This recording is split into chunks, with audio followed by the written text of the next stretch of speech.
Hello, everybody. Welcome into Perspectives. I'm Sam Jones, your host. I'll be with you for the next half hour, along with our two guests that we'll meet in just a couple of minutes. But first, I've got something that's been weighing on my mind, and I want to talk to you about it just for maybe 3 or 4 minutes.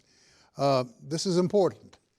You need to know this. This is a public affairs show, but occasionally something happens out there that involves news, and I try to get it across to our viewers as much as possible. This involves marijuana and the illegal growth of it, and something that's going on that hasn't been talked about on the other television stations, and I've seen very little print about it. And all of a sudden, our Attorney General in Oklahoma City was here the other day and made some remarks to the folks that attended. And he talked about the Mexican cartel, the Central American cartel, and Chinese operatives. Now, Attorney General Drummond is no fool. He's a very smart man, and I think probably one of the finest attorney generals this state has seen and will have seen for years to come. But he said something that really, I mean, it was like a slap in the face. He said these three groups are involved in an operation independent of one another that could damage a great deal the 77 counties that we call Oklahoma. Here's what's going on. These groups came in independently and found Oklahoma to be the kind of landscape that they needed to raise and sell illegal marijuana. Now, I don't know if you're aware of how this works, but when they set up this kind of operation, it's done with slave labor, essentially, to operate it, to run it, to keep the plants growing and all that. Meanwhile, the people who oversee it, the people in charge, are armed with fully automatic weapons, and it's a rough business. But then something else caught my ear. Mexican cartel, Central American cartel, and Chinese operatives, meaning the Chinese are directly involved in illicit business in Oklahoma. You need to be aware of this. You need to know what's going on. Be very, very cautious. If you pull up in a rural setting to a gate and there's somebody at the gate with that's armed, and that gate's shut, turn around and leave. You're on the very cusp of a very dangerous operation. The Attorney General has hired a bevy of folks that are fixing to jump right in the middle of it. You're going to be hearing more about it in the news, I hope, in the weeks and months to come, because they're going to fan out across the state and start making arrests. They've already intercepted money at banks and retrieved that money and brought it back to Oklahoma. And they can't get that money back because it's in the hands of our Attorney General. Just watch the story unfold. I want you to be aware of it. 2 cartels and a group of operatives, and they've scouted this state pretty well. I wanted to make you aware, and now let's meet our guests, all right? We are blessed to have with us today a couple of fellas that, well, I think you're going to be surprised by what you hear. We're talking about Bill Ramsay and Phil Goldfarb with the Oklahoma Military Academy. You say, what's that? Settle back. Gentlemen, welcome. It's good to have you here. Thank you, Sam. First of all, tell us about the patch on the front of your sweaters. Well, this is the original OMA emblem, which started in 1919. This is the original, like, O Club for athletes. And they had this emblem, and we replicated it and have it on our sweaters today.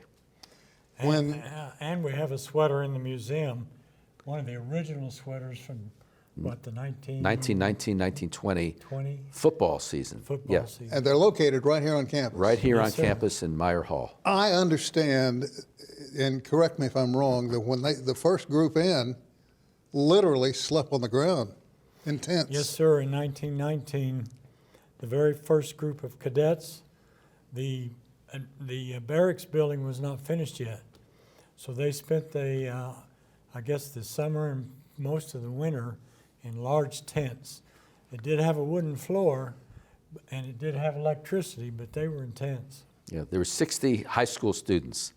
We didn't start the junior college until 1923, so they're all high school students. Yeah. Over the years, though, the military academy pumped a lot of money back into Rogers State, didn't they? Well, yes. I mean, that's one of the things that we're certainly proud of is our history with RSU and its predecessor, Claremore Junior College. But it's been a partnership that has worked so well. They've embraced us. They've embraced our museum, our Alumni Association, and our association has raised, many millions of dollars towards scholarships, towards building improvements, and such as that. So it's been a great partnership, and it's going to stay that way for years to come. Well, it's a wonderful blessing what's happened over there, and we're gonna show the folks at home some video that our guys shot of the new museum's look, if you will. Tell us what we're seeing. Well, right now is a picture of the old museum before it was totally dismantled and inventoried, and then we put all the inventory of the artifacts back in the back. And there's where it was cleared out, getting ready to start the business of installing the new museum. And that's just kind of depicts some of the construction that was going on while we rebuilt the museum. Now, we totally, started fresh and made a totally new beginning of the museum. The old museum was great. It had a lot of artifacts, but it didn't really tell the story that we wanted to tell today. And it was, It was low tech. it was low tech. We now have a high tech Yeah, we now have museum. high-tech museum. We have exhibitions that depict many of the things like the polo team and the Aviation. sports, aviation. All that was included in the museum. Of course, we had a great team of consultants with, Bob Blackburn at the helm and his folks that were helping fabricate and design and implement our new museum. It's something we're really proud of, and believe it or not, we've had so many visitors. We opened this museum in late September last year, and we've probably had, I guess, 20, 30 maybe tours so far. Mm-hmm. Well, that was the thing I wanted to get to. I noticed on the hours, if they want to call ahead, make reservations, they can even come in the evening for Yes. a tour, can't they? Yeah. Sure.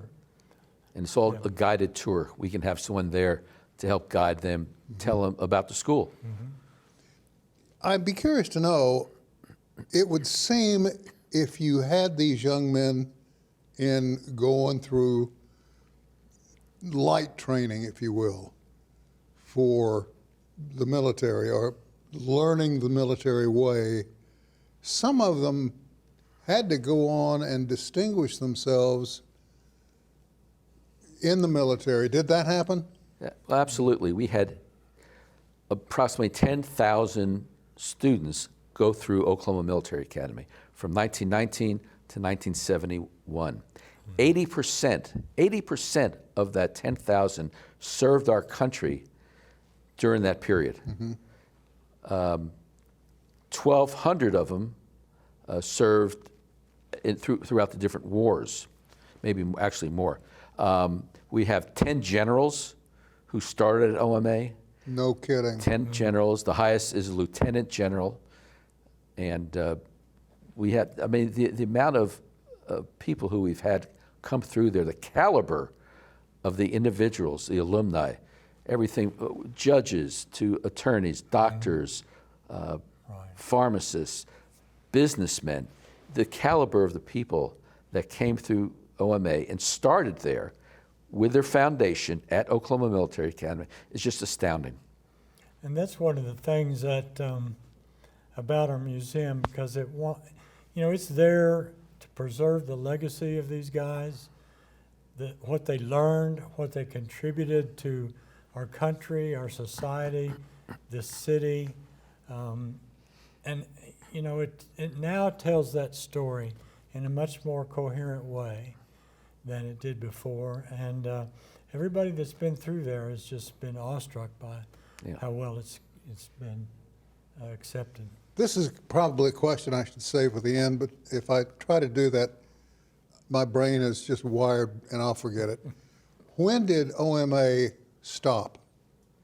1971, primarily because of the Vietnam War. Mm-hmm. Demonstrations, and there just wasn't the funding that there should have been to a school like this.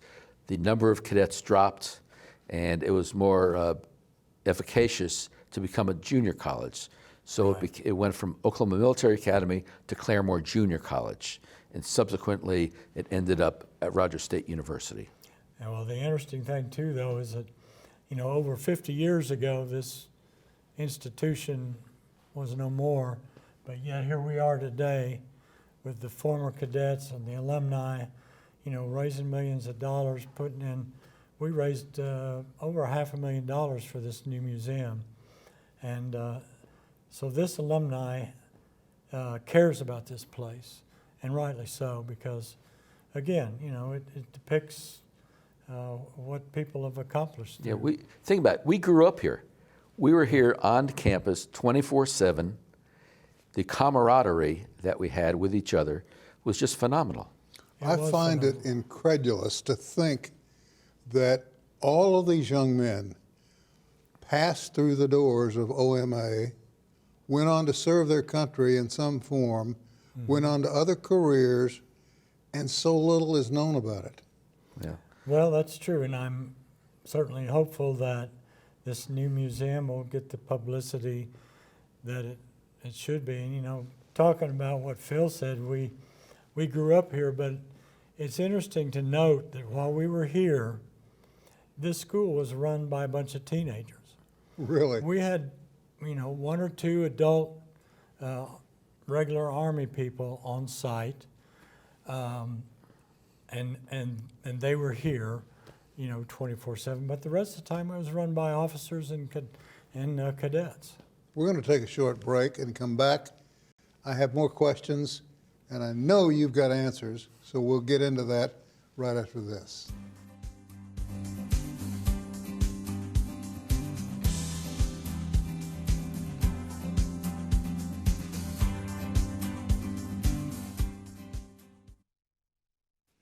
And we're back talking with Bill Ramsay and Phil Goldfarb, with the Oklahoma Military Academy. If you haven't heard about it, boy, where have you been? I'm still learning about it, sitting here talking with these two gentlemen. And if you don't mind, would you tell me about what you just mentioned, that they could learn to fly? Oh yeah, we had an aviation school here on the hill, in conjunction with the Spartan School, and so cadets learned how to fly. Mm-hmm. And the school during World War II went all 12 months because they needed officers for the military, not only the military but the Army Air Corps. And so we trained Army Air Corps officers here on the Hill at OMA. And in fact, in our museum, Bill, you want to talk about what we have at the museum? Well, yeah, you need to come and see the museum. We have a mock-up of an old Stearman 75 that was they did a video from an actual Stearman taking off and landing at the Will Rogers birthplace. And there it is, yeah. And there it is on the screen. And you can sit on the wing, and then the video starts, the speakers start, and you get the whole narrative of what the aviation was like back in the day. And you can feel it. I mean, you can feel it. You can actually feel it. You can feel the wind Yeah. hitting your face. Oh, wow. It's a phenomenal exhibit. And the vibration. The and vibration. the vibration. And you Holy get a little Toledo. sense of Yeah. what the pilot's maneuvers can amount to. That was enough right there to force me into a ground division. I gotta Well, tell you. you need to go for the ride in the museum. I'm gonna do that. The other thing we talked about was the polo team. Well, I wanted to get to that. Yep. You had a polo team? We had a polo team. We had 60 ponies came up here, horses, in about 1930, and we started a polo team. It was a cavalry unit back Right. then. And the coach for that particular polo team was someone by the name of Sam Houston III. He was the grandson of the Sam Houston, The General Sam Sam Houston. Houston, yes. And he was here and built a nationally renowned polo team. In fact, Will Rogers was very into polo. He brought the polo team from OMA, along with their horses, on a train to Stanford to play them because his son was there playing on their polo team. And of course, what team do you think won? Oklahoma Military Academy. I wonder how that went over with Well, Will. Will Rogers liked it, I can tell you that. Yeah. That's fantastic. What are we seeing now?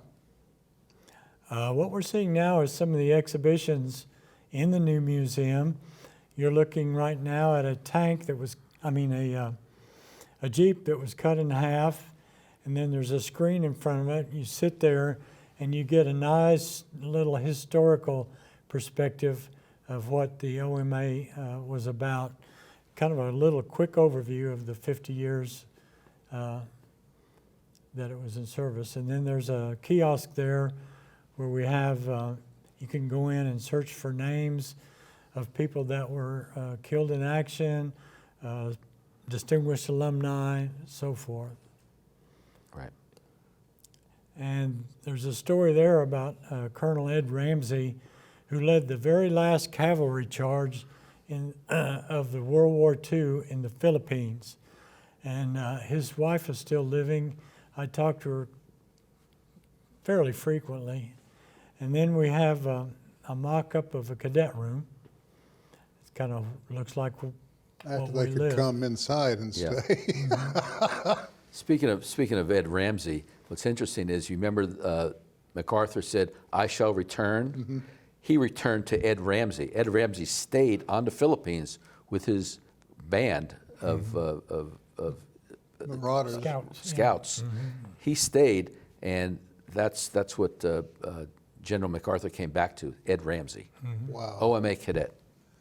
What do you know about that? Yeah, there's a documentary done about him and a book. And Yeah, he's one of our distinguished alumni. Well, one of our other alumni is a gentleman by the name of Daughtery, William Daughtery. He was one of the, I don't know if you heard about him. Sure. He was one of the 52 captives for 444 days in Iran. And he's one of our very distinguished, wonderful guy.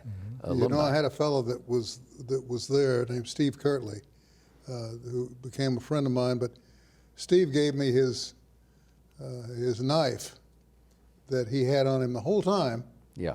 and they never, ever knew it. Huh. really, But he was bound and determined. He said, we called it the mushroom farm because they kept us under buildings for Yeah. so many days. But Yeah. I digress. I want to all get back to OMA. When you mention a military museum, you've got to take into account this museum rests on the shoulders of the young men who went through the school. Was the school in a position to open doors to other military academies for these young men? That's a very good point. And the point was, in 1932, we became something called an honor school. An honor school, again, we were only one of three junior college honor schools. Again, we were able to appoint people to West Point, but honor school was a big deal. We had someone from the Army come every single year. It was called War Board, and everything had to be ship-shape, spit and polish, and we had people come and inspect us. And We never gave that up. From 1932 to 1971, we were an honor school. That's a big deal in the military. When the graduates that are still alive learn of this, is there going to be a gathering of these men? Yes, sir. There's a gathering every year. We have a Alumni Association reunion. Of course, it's open to all years. I mean, our ranks are thinning. But yes, the last one we had was last September when we had the grand opening of the museum. And I think, all of our alumni, have a story to tell. I mean, Phil has his, I have mine. But, the gratitude that we all share for what OMA gave us, in terms of my life and where I am today, I wouldn't have been that without this academy. If you think about it, OMA ended in 1971.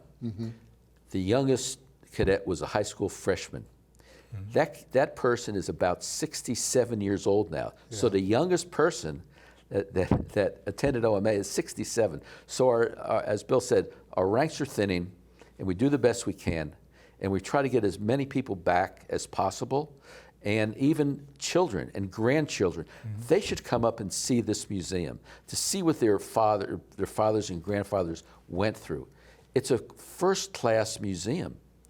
It really is. I can't wait to go through the finished setup and see what you've done. Are there plans for expansion? There's plans, not necessarily for expansion physically, but we still have a lot of artifacts that are not on display, so we're going to do some rotating types of displays in the museum from time to time, bring stuff out, put it away, and tell different stories. And I think the other thing we have up there is we developed a we have a boardroom, the old boardroom that we had, and we're making it into a first-class meeting facility. You can have food up there. We're going to bring in There's a shot of it. AV, high-tech AV, yes, you can see it there. So high-tech AV, you'll be able to broadcast around the world. Have So Zoom meetings, and all that. have meetings up there, yeah. Be first class. Normal hours of operation are when? Normal hours are 8 to 5, Monday through Friday, but arrangements can be made for off-time visits.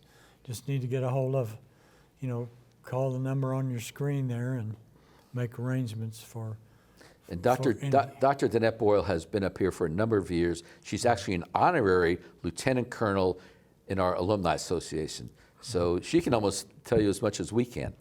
She's that good. Yeah. I wish there were some way. I can't tell you what to do, obviously, and I'm not trying. But I'm hit with ideas as I listen to you gentlemen talk. There has to be a way to record on video as the thoughts of as many men as possible who went through the doors of OMA. We do have a documentary that we made. In fact, I think RSU TV was involved in it. Yeah. Oh yeah, big time they were involved. John Woolley was involved.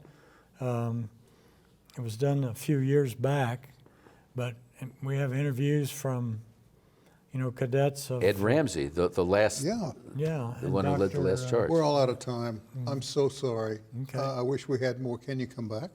Sure. Absolutely, anytime. We'd love to have you back. Lots We'd of love great to stories, Sam. Maybe do a show over there. That'd be great. Thank you so much for coming in, and God bless you for what you're doing. Appreciate you. We're out of time. We'll see you back next time.